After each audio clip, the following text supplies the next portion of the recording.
Hi, everyone. Dr. Roof. One more brief podcast regarding elementary age self-determination.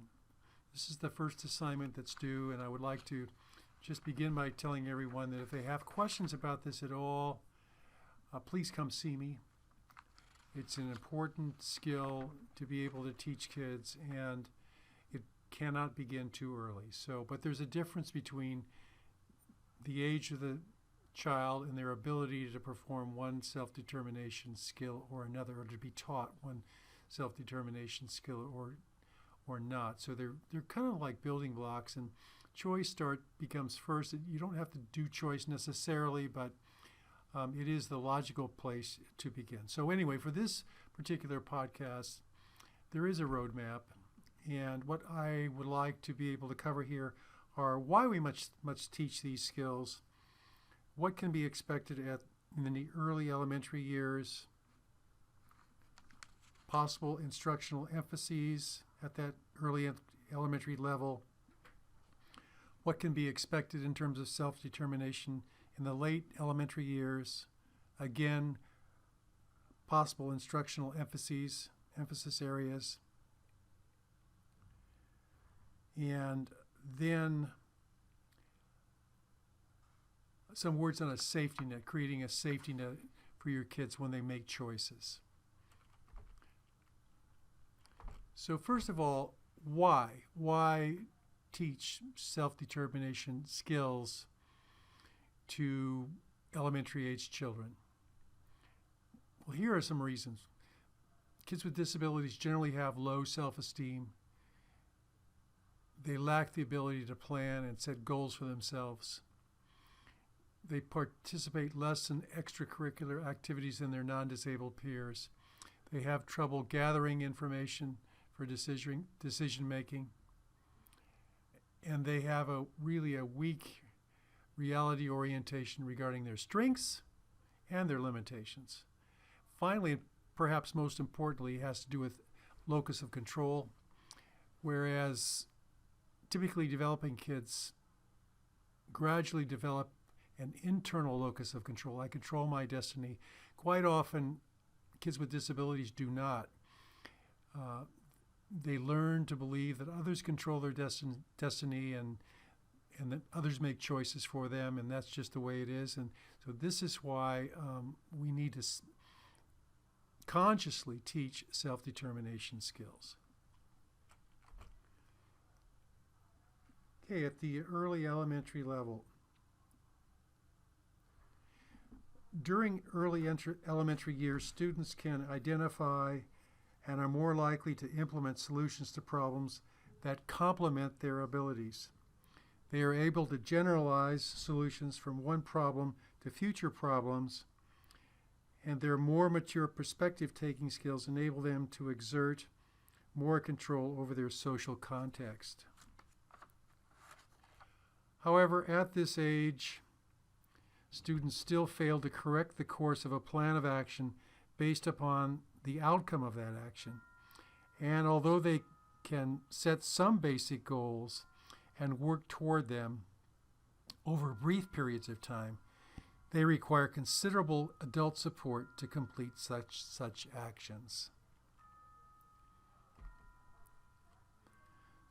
Instructional emphasis during these years should continue to be placed on the use of multiple strategies to achieve a solution to a problem and the presence of various options for choice and decision making. Teachers can help students recognize matches between their unique abilities and various strategies or options. Teachers can also encourage students of this age to revisit decisions based upon the information gained by their action and to formulate a revised approach if necessary. Elementary age kids should be assisted in evaluating their own work to promote self-regulation, and they can practice and understand rule-based decision making.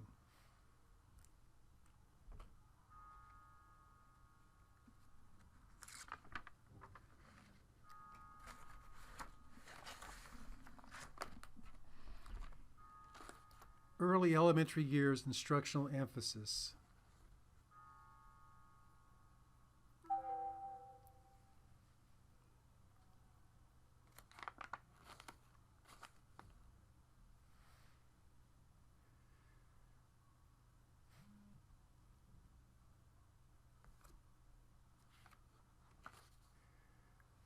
During the elementary years, the most important factor contributing to the development and acquisition of self-determination is that instructional efforts include opportunities for students to make choices about all aspects of learning.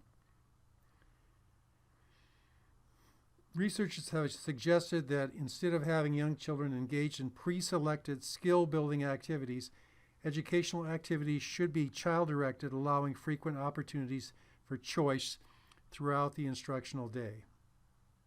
For example, choosing within an activity, choosing between two or more activities, deciding when to do an activity, selecting the person with whom to participate in an activity, deciding where to do an activity, refusing to participate in a planned activity, and choosing to end an activity at a self-selected time.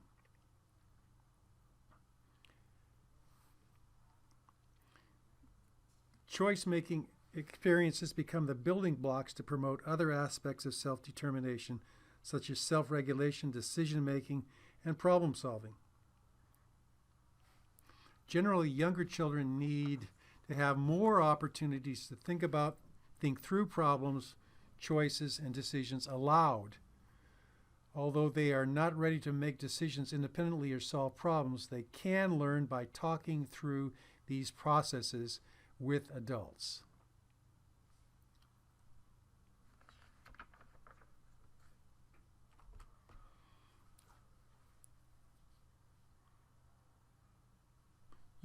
Processes can be graphically displayed, and problem-solving skills as well can be graphically displayed, so that as a way of teaching students where they are in the process.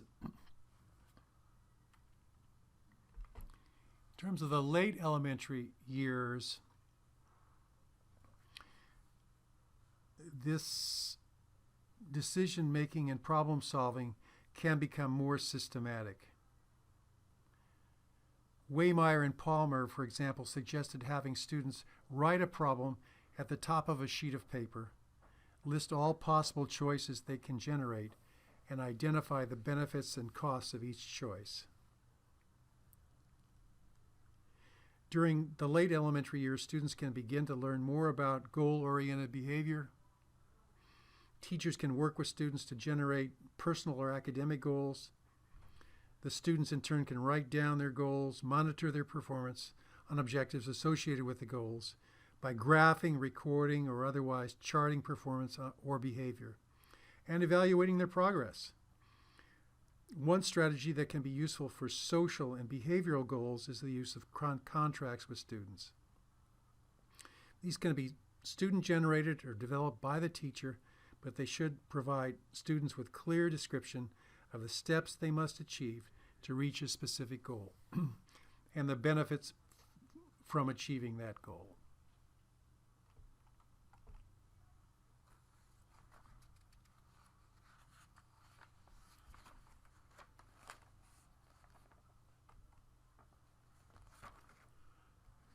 So this is what we have traditionally thought of in terms of education. Listen to the teacher. Listen when the teacher speaks.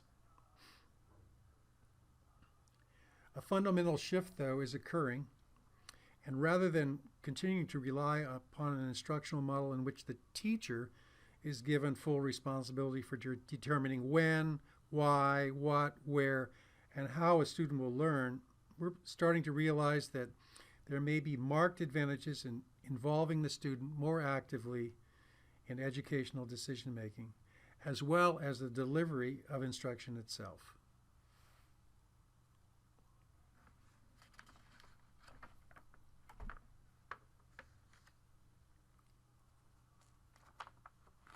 Self-determination is a focal point for instruction, but also an umbrella under which curricular decisions are made.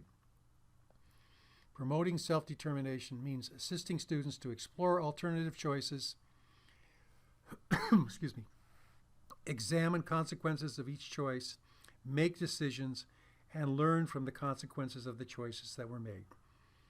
Such a focus is a significant move away from making choices for students in favor of teaching students to make choices and solve problems for themselves. So an analogy here means teaching the student to drive the car, not ride in the back seat. Like the job of people who are teaching adolescents to drive, the job of educators is to make sure that they have the entry-level skills and then pray that they are not injured in their first solo attempt.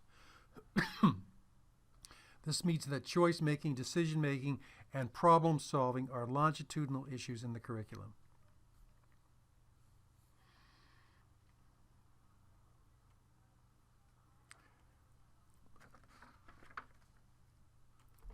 Lastly, the safety net. One of the primary goals for educators will be to develop a curricular safety net to make sure that the consequences of choice-making and decision-making are not dangerous or extreme, and that there is always an alternative to choices A, B, and C after the initial attempt to be self-determined. There should always be a way back from mistakes and decision-making. Failure is only a learning experience when it's followed by success. Self-observation, self-evaluation, and self-reinforcement are the skills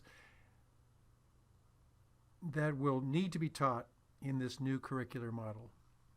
The goal of this curricular model is to develop goal-oriented learners who are active, involved, engaged, motivated, interested, excited, and focused on the prize.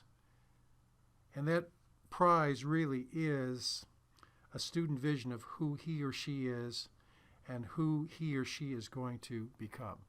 Okay, thank you very much for listening. I hope this puts both of these assignments, elementary and secondary, in some perspective and gives you an idea of what you're looking for in terms of the kids that you serve.